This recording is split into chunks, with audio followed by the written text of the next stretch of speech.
Hello, friends and family. How are you this beautiful day? I'm Grammy Robin. What's your name and your favorite book? Tell me in the comments. I hope you like this book as much as I do. I can't wait to read it with you. And don't forget to like, comment, share, subscribe, and peck that bell so you can read the next book with me. Let's read. How the Grinch Stole Christmas by Dr. Seuss. Every Who down in Who-ville liked Christmas a lot, but the Grinch who lived just north of Who-ville did not. The Grinch hated Christmas the whole Christmas season. Now please don't ask why, no one quite knows the reason. It could be his head wasn't screwed on just right. It could be perhaps his shoes were too tight. But I think that the most likely reason of all may have been that his heart was 2 sizes too small. But whatever reason, his heart or his shoes, he stood there on Christmas Eve hating the Whos, staring down from his cave with a sour grinchy frown at the warm lighted houses below in their town. For he knew every Who down in Who-ville beneath was busy now hanging a mistletoe wreath. And they're hanging their stockings, he snarled with a sneer. Tomorrow is Christmas, it's practically here. Then he growled with his Grinch fingers nervously drumming, I must find some way to stop Christmas from coming. For tomorrow, he knew, all the Who girls and boys who wake bright and early, they'd rush for their toys. And then oh the noise, noise. That's one thing he hated, the noise. Then the Who's young and old who sit down to feast, and they'd feast, and they'd feast, and they'd feast. They would feast on Who pudding and a rare Who roast beast, which was something the Grinch couldn't stand at the least. And then they'd do something he'd like least of all. Every Who down in Who-ville, the tall and the small, would stand close together with Christmas bells ringing. They'd stand hand in hand and the Whos would start singing. They'd sing and they sing and they'd sing. And the more the Grinch thought of this Who Christmas sing, the more the Grinch thought, I must stop this whole thing. Why, for 53 years I put up with it now. I must stop Christmas from coming, but how? Then he got an idea, an awful idea. The Grinch got a wonderful, awful idea. I know just what to do, the Grinch laughed in his throat. And then he made a quick Santa Claus hat and coat. And he chuckled and clucked, what a great Grinchy trick. With this coat and this hat, I'll look just like Saint Nick. All I need is a reindeer, the Grinch looked around. But since reindeer are scarce, there are none to be found. Did that stop the old Grinch? No, the Grinch simply said, if I can't find a reindeer, I'll make one instead.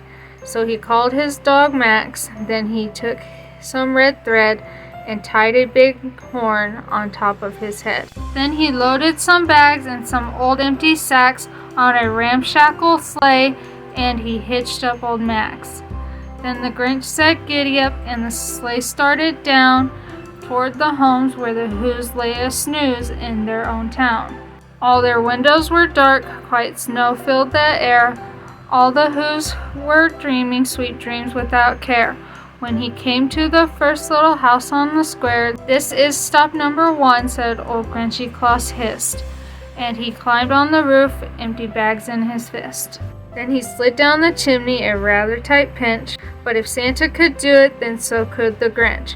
He got stuck only once for a moment or two, then he stuck his head out of the fireplace flue, where the little Who stockings all hung in a row. These stockings, he grinned, are the first things to go. Then he slithered and slunk, with a smile most unpleasant, around the whole room, and he took every present.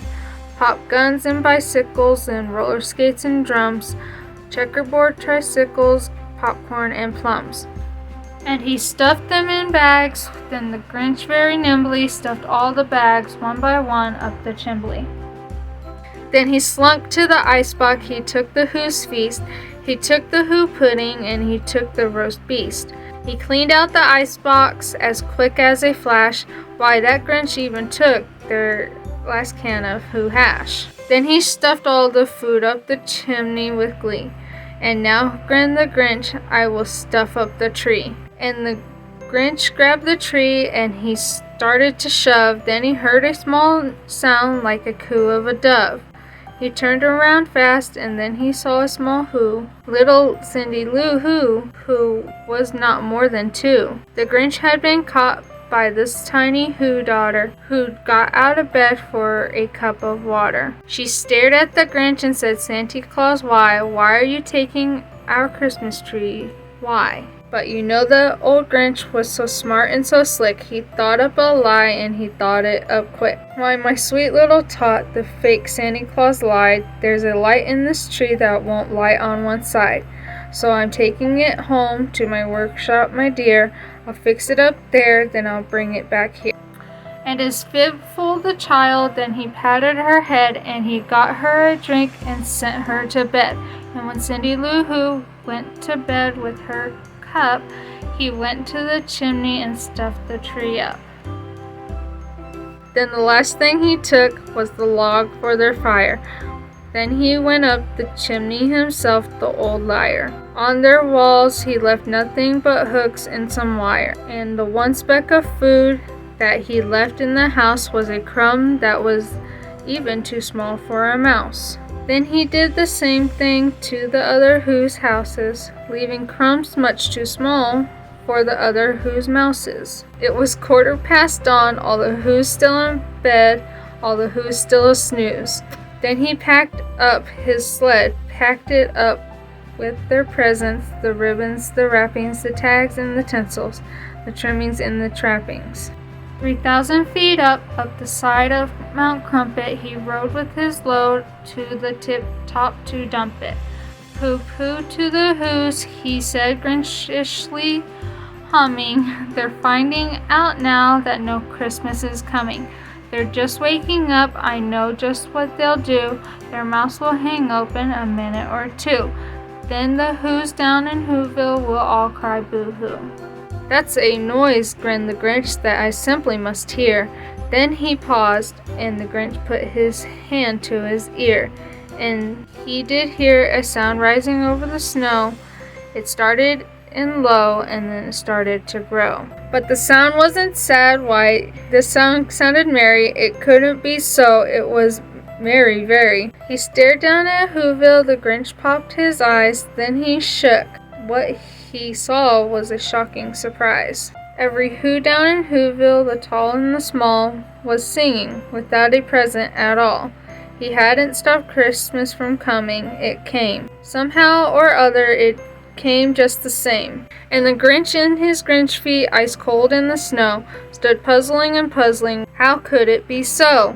It came without ribbons, it came without tags, it came without packages, boxes, or bags. Then he puzzled 3 hours till his puzzle was sore. Then the Grinch thought of something he hadn't before. Maybe Christmas, he thought, doesn't come from a store. Maybe Christmas, perhaps, means a little bit more. And what happened then? Well, in Who-ville they say that the Grinch's small heart grew 3 sizes that day, and the minute his heart didn't feel quite so tight, he whizzed with his load through the bright morning light, and he brought back the toys and the food for the feast, and he himself, the Grinch, carved the roast beast. The end. What a great book. What was your favorite part? Tell me in the comments. I can't wait to read with you again very soon. Don't forget to like, comment, share, subscribe, and peck that bell.